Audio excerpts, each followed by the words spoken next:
At the birthday banquet. Because the nanny sent out the wrong invitations. My ex-husband and my current husband both showed up at the same time. After all these years, the two of them were still like fire and water. The moment they saw each other, they started fighting. The cold and self-possessed Alex took off his suit jacket. The cynical and unruly Noah picked up a chair. The cake, the fireworks, the gifts, everything that had been carefully prepared was reduced to ruins in their scuffle. In the chaos, I was shoved into the champagne tower, drenched and disheveled. I trended online within minutes. Even the doctor treating my wounds couldn't help but joke. Miss Celine truly lives up to being Hong Kong's #1 beauty. Your charm hasn't faded at all. To make two tycoons fight over you like this. I looked at the photos on my phone and smiled helplessly. Hong Kong's #1 beauty? I was nothing more than a socialite traded for, a daughter unloved by father or mother, used as a bargaining chip. And besides, today the one they were fighting over wasn't me. It was my half-sister, Emma. Chapter 1. It had been 3 hours since I was admitted to the hospital. Hong Kong's entertainment headlines were flooded with my photos. Public opinion outside was exploding. Luxury family public bus returns, two timing and severely injured. Now hospitalized. Over 100 calls and messages nearly blew up my phone. Some cursed me for being shameless and cheap. Some said I got married yet still clung to my ex-husband. Some dug up old explicit photos of me and sold them publicly for $1 each. The little dignity I had left from my past was stripped bare. The instigators and Emma, on the other hand, were perfectly protected. Not even a single strand of hair exposed. I sighed and turned off my phone. When my eyes brushed over the wallpaper, our old photo together, I couldn't help but fall into a brief daze. When I married Alex, I thought I had escaped hell. I didn't expect I had merely stepped into another abyss. Later, when I met Noah, I thought I had finally found true love. In the end, it was all just a grand illusion. Let them fight however they want. I'm tired. I don't have the strength to struggle anymore, nor the will to argue. I moved my injured arm and headed toward the counter to get my medicine. Halfway there, Alex called out to me, even after all these years. His expression was still as indifferent as ever. The way he looked at me always carried a trace of condescension. His gaze lingered on my injured arm for a moment before he slowly spoke. Celine, about today. I'm sorry. If you ever need help in the future, you can ask me anytime. I owe you. How familiar those words were. When we divorced 3 years ago, Alex had said almost the same thing. But when I was truly cornered and crying, begging him to help me, he had coldly shut the door in my face. Celine, you should understand, your tears mean nothing to someone who doesn't love you. To me, you've already lost your value. Even if you kneel to death at my door, I won't soften my heart. Because of his indifference and inaction, I missed the chance to see my mother one last time. Now that I have nothing left, I won't fall for his words again. I looked at Alex coldly and said nothing. When I turned around, I saw Noah and Emma standing behind me. The man who was always rebellious and untamed wore an almost childlike innocence in front of Emma. He laughed and gestured animatedly, doing everything he could to make her smile. Gone was the arrogance he showed me. When he noticed me, he froze. He instinctively let go of Emma's hand and awkwardly explained. Celine, what are you doing here? I tried calling you earlier, but you didn't pick up. I thought you'd already gone home. Home? My birth family treated me as a tool. My in-laws discarded me like trash. Even my current husband only has Emma in his heart. I glanced at Emma's provocative smile. I looked at the two men standing tall and indifferent. Suddenly, I wondered, if it were the old me, what would I have done? Would I have jumped up and smashed someone's head with my platinum handbag? Or would I have torn off Emma's hypocritical mask with all my strength?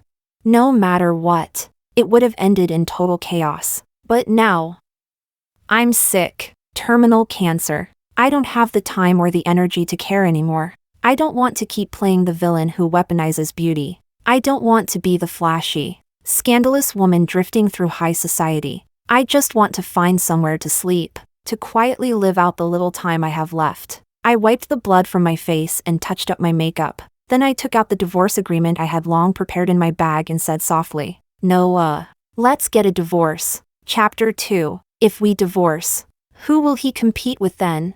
If we divorce, Whoever they choose to be with will have nothing to do with me. From now on, their three-person love game, I will no longer play along. Faced with my sudden indifference, Noah froze for a moment, then let out a scornful laugh. He crossed his arms and looked at me with open disdain. Divorce? Just because Alex came back to Hong Kong, you think you can rekindle things with him?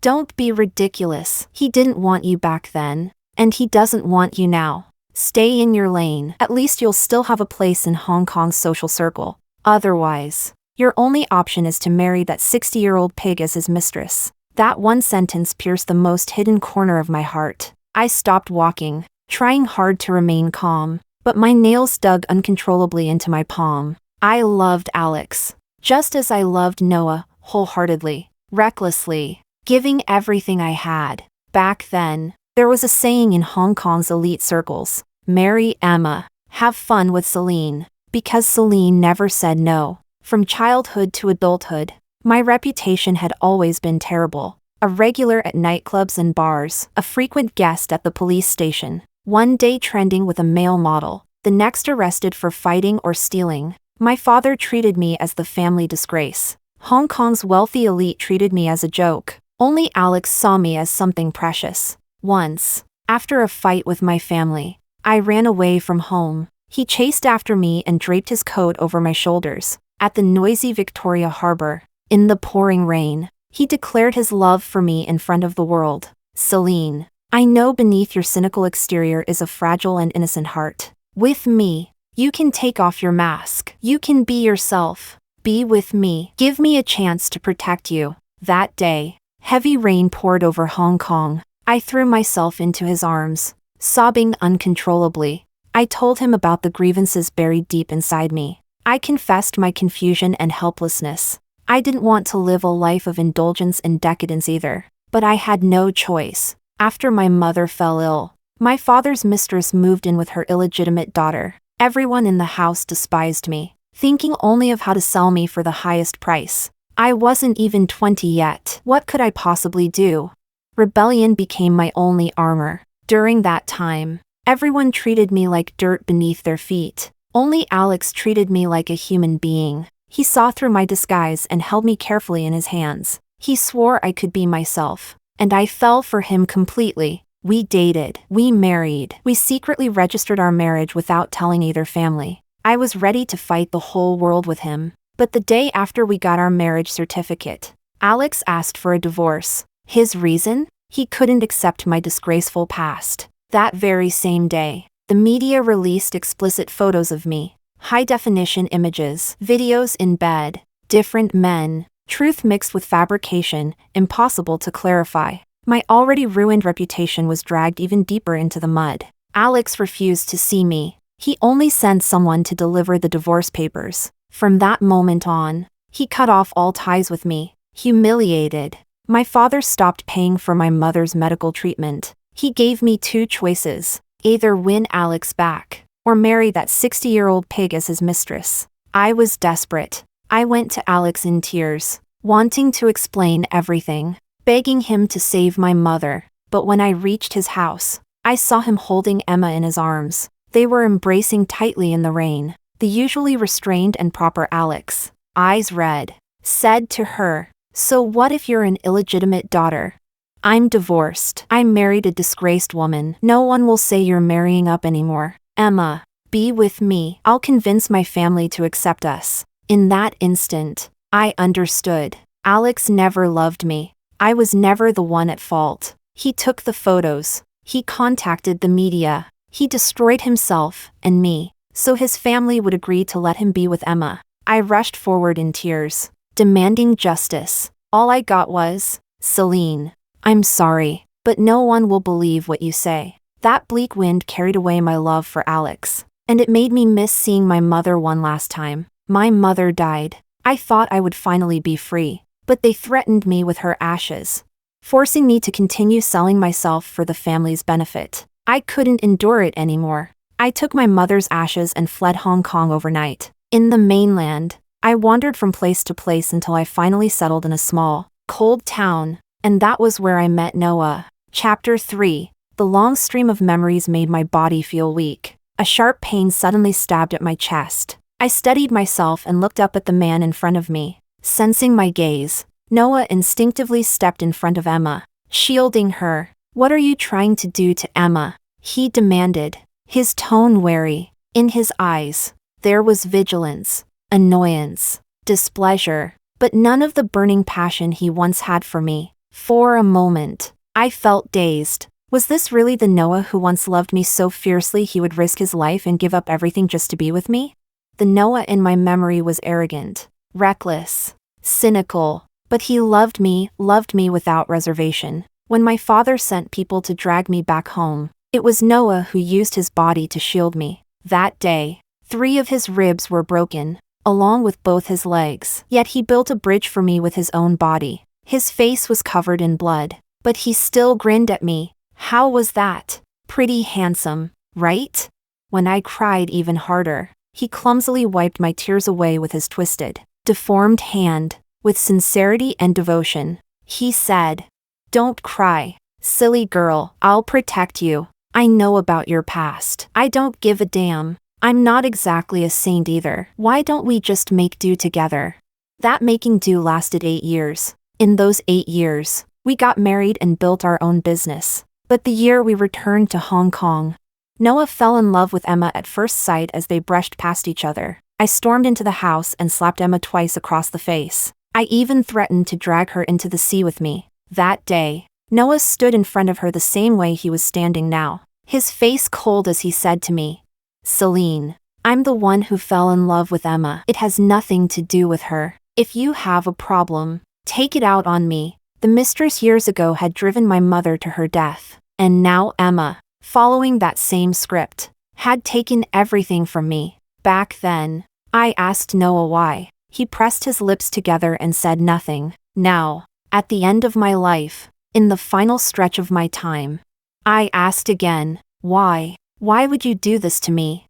Alex and Emma had history, but Noah? Why him? Were our 8 years together, the struggles, the battles we fought side by side, the life and death loyalty, all worth less than a single glance exchanged between him and Emma? If that was the case, then why did he stay with me? Faced with my questioning, Noah laughed again, just like before, only this time, there was contempt in his smile. He glanced at Emma and waved dismissively. "Celine, you don't understand. Emma is the white moonlight every man dreams of. Gentle, beautiful, from a good family. No man can resist her charm. As for you," he pointed at the photos on his phone and tossed it casually in front of me. "When I had no money, you were fun enough. Now that I do, of course I want the best. Cars and houses are brand new. No reason to marry a second-hand wife." News articles scrolled before my eyes. Photos of me drinking at negotiations to secure deals. Videos of me lowering myself to flatter investors. Medical records from the miscarriage after I was hospitalized protecting him from a knife attack. The hardships we endured together. The proof of our love. All of it had become his evidence to humiliate me. Chapter 4. The crowd around us grew larger and larger. A dense, numbing pain slowly wrapped around my heart. So this was what love looked like in the end. My clenched fists gradually loosened. I let out a soft sigh and comforted myself. Forget it. Forget it. There was no need to argue over such trivial matters anymore. In this lifetime, I had been a hostage for my family. A tool for Alex.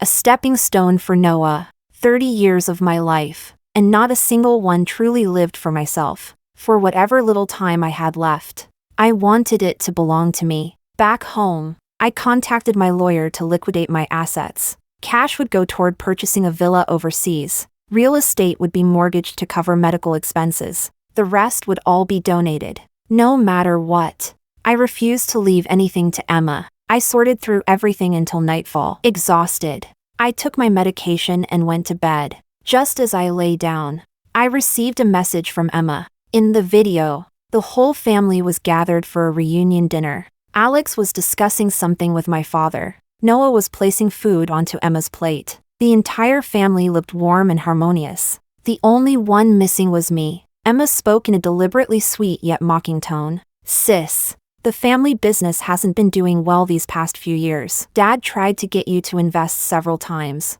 But you refused. So we had to think of other ways. Have you ever heard of foundation sacrifices?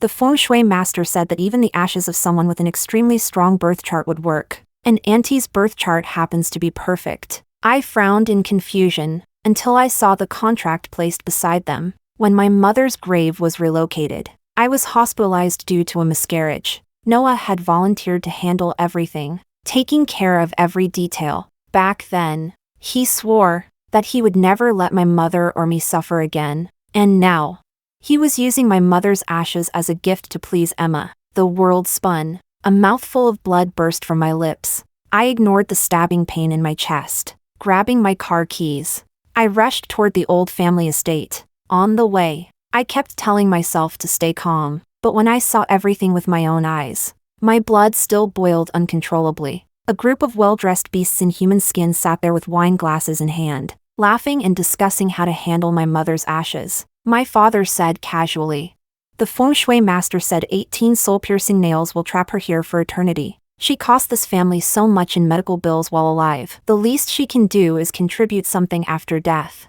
Emma feigned reluctance. "Isn't that too cruel? What if people outside start talking?" Alex gently patted Emma's head and smiled calmly. "What are you afraid of?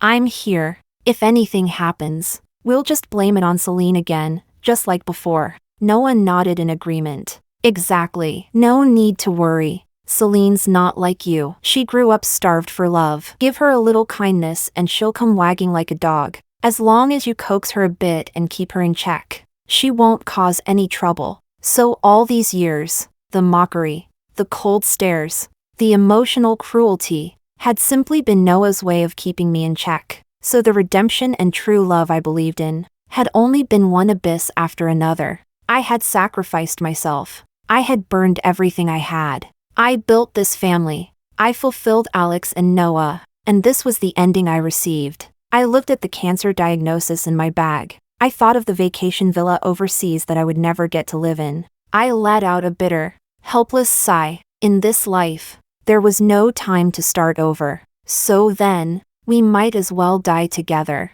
Chapter 5. I took a few steps forward, picked up the glass of red wine on the table, and smashed it against Alex's head. Under everyone's stunned gaze, I yanked the tablecloth hard. Dishes and soup crashed to the floor in a mess. Alex and Noah both rushed to shield Emma, yet filthy splashes still stained their clothes. My father wiped the soup off his face, slammed his hand on the table, and roared, "Celine, what do you think you're doing? Are you rebelling? This is not a place for you to throw a tantrum." Of course I knew there was no place for me in this house, but since childhood, I had never been afraid of anyone. When I was young, our family was poor. My parents clawed their way up from the very bottom of society. I endured plenty of hardship alongside them, and I developed a terrible temper. Whoever dared mock me or bully me, I would fight back with everything I had. Later, the business began to improve. But my mother's body collapsed from exhaustion. My father showed no loyalty to the past. He brought his mistress and her daughter openly into the house. Seeing Emma, about the same age as me, made my blood boil. We were both his daughters. She wore delicate princess dresses and little leather shoes, like a refined young lady, while I had grown up under the sun and wind, struggling beside my parents. In a fit of rage, I pushed the mistress down the stairs and drew a turtle on Emma's face. That time, my father broke 3 broomsticks beating me. I burned with fever for days afterward, but I refused to bow my head. That was also the day Emma stood beside my bed and said, "Your mother is a useless piece of trash. So are you. From now on, everything that belongs to you will be mine." With the last of my strength, I slapped her. I didn't understand what she meant then, but reality soon gave me the answer. My father didn't love my mother. He didn't love me either.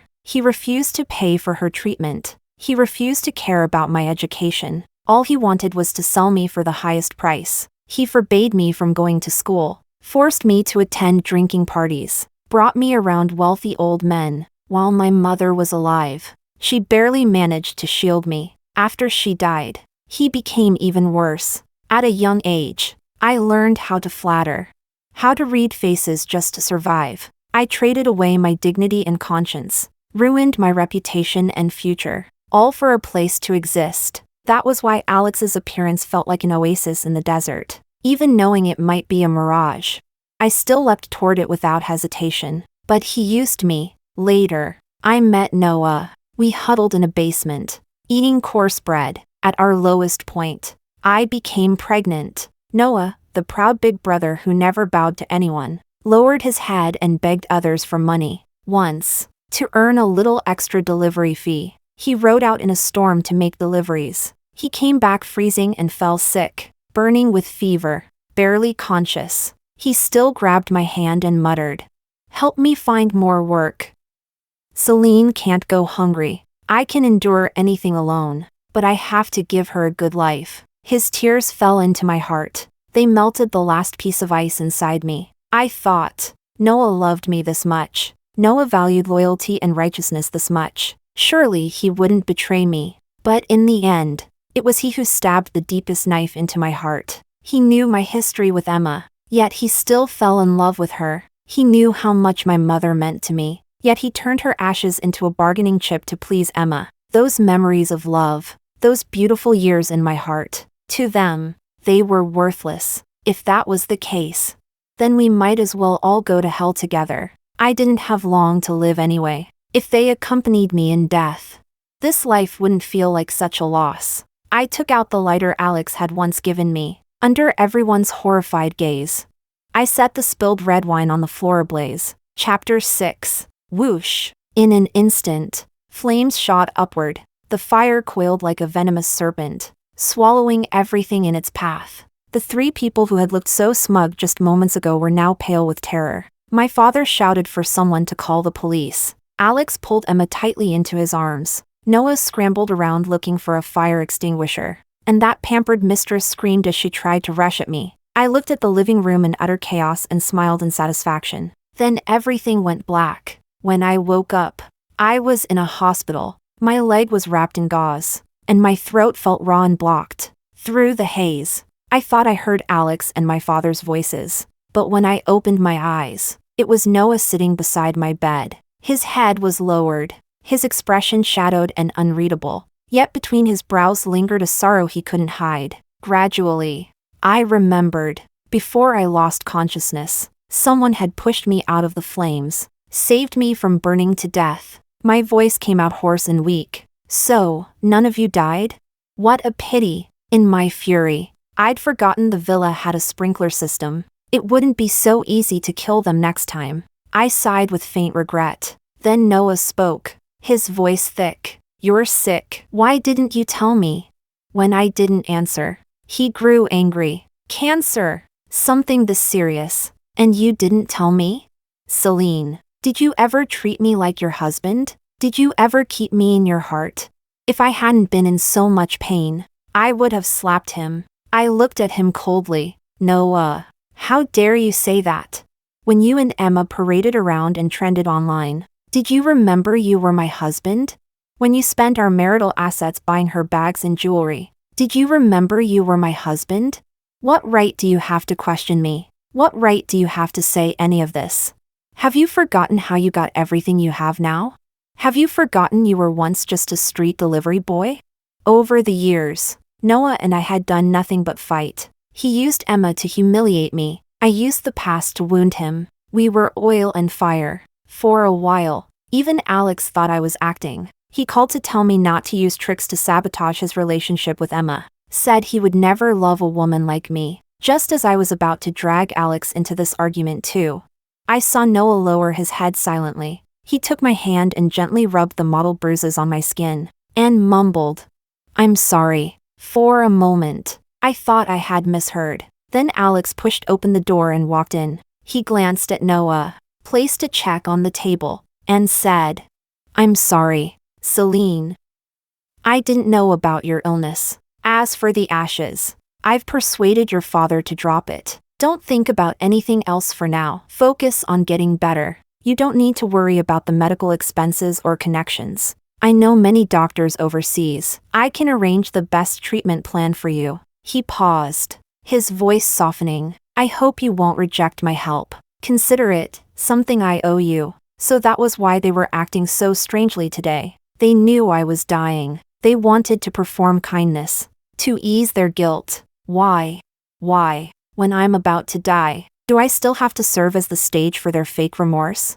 I pulled my hand back and looked at them indifferently. No need. I know my own condition. I don't need your concern. Pancreatic cancer is the king of cancers. Once it reaches late stage, even a miracle can't save you. I've known my ending for a long time. I don't fantasize. My only wish is to leave with dignity. I've loved beauty all my life. I don't want to die gaunt and unrecognizable. I don't want reporters splashing ugly photos of me everywhere. I know I won't live to see next year. I want people to remember me at my most beautiful. That was why I carefully planned that birthday banquet. But even that was ruined by Alex and Noah. My entire life was ruined by them. So I will not accept their charity. I will not let them hold the last word over me. In secret, I arranged my discharge from the hospital. I took all the gold bars and cash from the safe. And that very night, I flew to Paris. Chapter 7. When I was very young, my mother often told me that she wanted to see Paris one day. When she was young, she was busy making money. When she grew older, she was busy fighting off my father's mistress. There was never any time left. But my father often brought Emma and her mother here. From that moment on, Paris became my obsession. After my own business finally began to thrive, I contacted friends overseas. In Paris, I built a vacation villa of my own. Now the villa is finished, and I am dying. All I can do is build 2 more graves in the backyard. When I die, I will be buried beside my mother. My life has entered its countdown. With the little time I have left, I began filming short videos. First, to leave something behind after I'm gone. Second, to tell my story to the world, to prove myself, to let out one final breath of resentment. As expected, once the videos were posted, the comments were flooded with insults. People said I was acting, slandering my own flesh and blood. But as old stories resurfaced, as forgotten details were verified, as my attending physician came forward to confirm my illness, gradually, more and more people began to believe me. They dug up my family's rise to wealth. They uncovered the tangled history between our families. The tide of public opinion slowly began to shift. The marketing accounts that once led the attacks against me suddenly changed tone, calling me the last legendary beauty of Hong Kong. Alex and Noah both set aside their work and flew thousands of miles to find me. They busied themselves around my villa, weeding the garden, planting flowers, pushing my wheelchair into the sunlight. I asked them why they were doing this. Alex stayed silent. Noah cried and said, "Because I love you." How laughable. I'm dying. And now he says he loves me. I'm dying. And suddenly, they all love me. I waved my hand indifferently. If you're afraid I'll hurt Emma, or set the house on fire to take revenge, you don't need to go this far. The past. I'm too tired to argue about it anymore. Ever since I set the fire, Emma has avoided me at all costs. She seems to have sensed my resolve to drag everyone down with me. She no longer dares to provoke me, afraid that one day, in a moment of fury, I might take her with me into death. Alex and Noah are careful in everything they do now, trying in every possible way to make me happy. But truly, they don't need to. After that outburst, once my anger had burned itself out, I became calm again. Entangling myself with them only wastes time and life. I have already squandered so many good years. I can't possibly spend my final days wasting them on these 2 men. Now, I only want to smell the flowers, feel the evening breeze, watch birds flying freely across the sky. Unfortunately, my eyesight has begun to fade. Those who grow accustomed to pain often fail to notice it in time. When my body first felt unwell, I thought it was lingering damage from past abuse. Only at the hospital did I learn it was cancer. I once sensed something wrong with Alex and Noah too, but I had never truly been loved. I didn't know what real love was supposed to look like. So I drifted through life in confusion, until I had nothing left, until I was driven out publicly. Only then did I finally wake up. As I lay there thinking, my head began to feel heavy and foggy again. I tried to press the bell to have the housekeeper wheel me back inside, but suddenly, I had no strength left in my hands. I collapsed. Through the haze, I heard someone crying, and someone arguing. It sounded like Alex and Noah. They were arguing about whether I should undergo chemotherapy, about whether I should return to Hong Kong. Chapter 8. No. I refuse to become ugly. I refuse to go back to that abyss. It's beautiful here. There are flowers. There is grass. I like it here. Noah still hasn't signed the divorce papers. Legally, he is still my guardian. I'm afraid that while I'm unconscious, he'll secretly take me back. So I forced my eyes open. This time, many people were standing around my bed. Alex was there. Noah was there. Even Emma, who had been avoiding me, showed up. She looked reluctant. Yet Noah pressed her to apologize to me. Then Noah grabbed my hand tightly and began talking endlessly. He apologized. He spoke of regret and helplessness. He reminisced about the past. He said he had never truly loved Emma. It was just wounded pride from his youth, a need to prove his own charm. Like back in school, when there was a campus beauty, nearly every boy chased her. She wasn't even that stunning. But during adolescence, if everyone chased her and you didn't, you were the odd one out. If you succeeded, you gained face. If you failed, it was still a story to tell. Neither Noah nor Alex had truly chased some pure, flawless white moonlight. They had chased a carefully packaged fake socialite, an obsession, a symbol of validation. And in that pursuit, Noah had been blinded by the neon lights of Hong Kong. He forgot where he came from. He forgot who had brought him there. My head throbbed painfully. I didn't want to hear his confession. But he wouldn't stop. Celine, I saw your videos. I didn't know you and Emma had that kind of past. If I had known, I would have never treated you that way. Noah cried as he apologized. Alex cried too. He said I was the knot he could never untie in his heart. He regretted everything he had done to me. Celine, I always wanted to make it up to you, but I was too cowardly. I didn't dare face the past. I didn't dare face my own heart. I'm sorry, truly sorry. I never thought things would end like this. Everyone said your private life was chaotic, that you played around. I thought you didn't care, so I used you. Tears fell from Alex's eyes. 8 years too late. He said he had never forgotten me. That guilt had turned into an obsession buried deep inside him. He avoided it with coldness and distance. He thought we were still young, that there would be time. But illness strikes without warning. In the blink of an eye, youth fades, and life ends. What a pity. This regret, this love, all too late. I don't need it. I don't want it. I just want to sleep. I slipped back into unconsciousness. This time, ordinary medicine could no longer wake me. I was sent to the ICU, my body covered in tubes. Alex and Noah took turns visiting me. They assembled the best medical team. They searched everywhere for renowned doctors. When they had time, they sat by my bedside and talked. They talked about the past. My consciousness grew blurry. I could no longer tell dreams from reality. Sometimes I stood with Alex at Victoria Harbor, watching fireworks. Sometimes I sat with Noah in a basement, making dumplings. Then suddenly, rain flooded everything. I saw myself kneeling outside Alex's house, begging him for money to save my mother. He held Emma and looked at me coldly, telling me to stop disturbing their happiness. I went to Noah. He refused to see me. He threw a stack of cash in my face and sneered. Didn't you used to accompany men drinking? Can you dance a striptease? Dance for me. If you do well, maybe I'll stay tonight. Otherwise, don't ruin Valentine's Day with Emma. It hurts. It hurts so much. Memories tangled with reality. Beauty intertwined with pain. The illness devoured my body, pecked at my heart. It hurts. It hurts until I no longer have the strength to hate. During this illness, I often thought about the past, about Alex in Hong Kong, about Noah on the mainland. Sometimes I wonder, if I had known how it would all end, would I still have chosen them? I think I would have, because I wanted a home so desperately. I wanted someone to love me without reservation, even if I knew it might be a lie.